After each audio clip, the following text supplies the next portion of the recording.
तुम्हें लगता नहीं है कभी कभी कि तुम बहुत तनाव ले रहे हो? तुम्हें जब पता है कि व्यापार है, इसमें कभी ज़्यादा कमाई होगी, कभी थोड़ी कम होगी, तब भी तुम ज़्यादा तनाव ले रहे हो, ज़्यादा सोच रहे हो इन सारी चीज़ों के बारे में।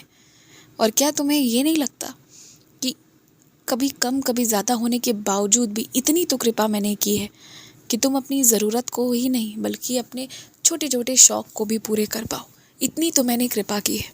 अब ये जब है मेरी तरफ से, तुम ये समझ नहीं रहे हो, तुम जिस उम्र में हो और जिन परिस्थितियों में हो ना, तुम्हारे जैसे लोगों के पास इस दौरान, बस इस दौरान की बात कर रहा हूँ जो अभी तुम जिस वक्त में हो, सबके पास इतना नहीं होता कि वो अपनी ज़रूरत पूरी कर पाए। शौक़ तो बहुत दूर की बात है।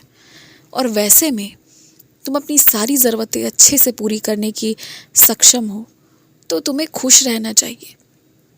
और मेरी एक बात याद रखना, तुम जब अंतर मन से खुश रहोगे ना, उसी दिन माँ लक्ष्मी भी तुम्हारे पास आएंगी, विराजेंगी।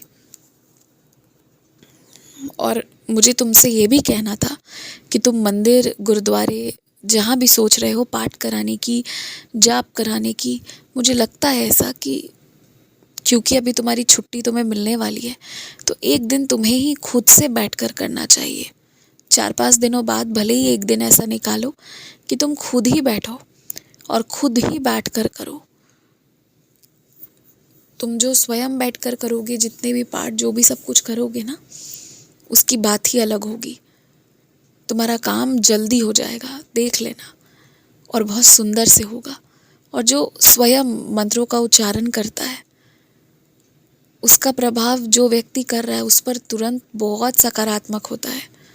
उस व्यक्ति के सारी ऊर्जा ही बदल जाती है, सब बदल जाता है और बहुत अच्छा होता है। इसलिए खुद करो।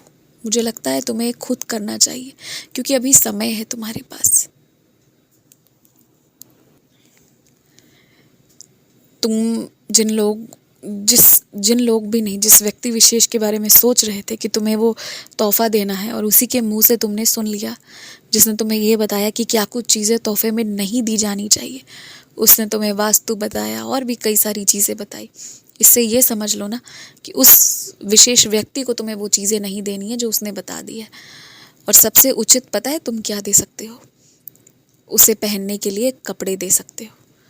इससे अच्छा और क्या ही हो सकता है? तुम वही दे दो। कम से कम उसने उस पर तो आपत्ति नहीं जताई है ना, तो जिसने जो बताया है वो कर दो बस। और बहुत मत सोचो। हो सकता है कि लोग कहते हो कि कुछ चीज़ें किसी को नहीं दी जानी चाहिए, अन्यथा रिश्ता खराब होता है, ऐसा होता है, वैसा होता है। ठीक है, मैं सब मानता हूँ, सबके पीछे कुछ ना कुछ होगा, कोई ना कोई बात होगी, सबकी अपनी अपनी।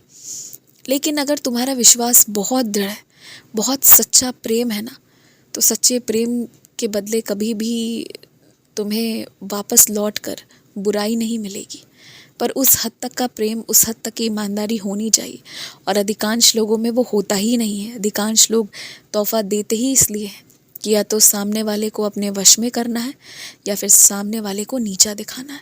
तो जहाँ मन ही साफ नहीं है, वहाँ तो लड़ाई होनी ही है। तोहफा कारण बने और अगर तोहफा ना बने तो कुछ और तो बन ही जाएगा। तो ये बहुत साफ बात है। तुम फिर से एक आत्मग्लानि की स्थिति में जा रहे हो बिन कुछ गलती किए। तुम्हारी गलती नहीं है, तुम फिर भी माफ़ी मांग रहे हो।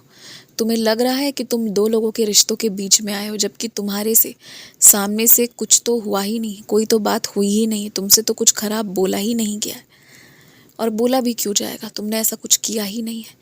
तुम्हारी कोई गलती नहीं है और जो थोड़ी बहुत थी ना, उसका मैंने सुधार करवा ही दिया, तुम्हारे ही हाथ से, तुम्हारे ही माध्यम से। तो अब तुम्हें ना इन सब के बाद घबराना या डरना नहीं चाहिए। और ना ही तुम्हें अब ये सोचना चाहिए कि तुम्हें सज़ा मिलेगी, क्या होगा क्या नहीं होगा। मैं जानता हूँ कर्म पर विश्वास है तुम्हारा बहुत, लेकिन तुम भी ये जानो तुम किसी के बीच में नहीं आए हो। तुमने किसी का रिश्ता ख़राब नहीं किया है। तुम्हारे साथ ऐसा कभी नहीं होगा। इस चीज़ की तुम चिंता बिल्कुल मत करो, एकदम निश्चिंत रहो, खुश रहो, आयुष्मान भव।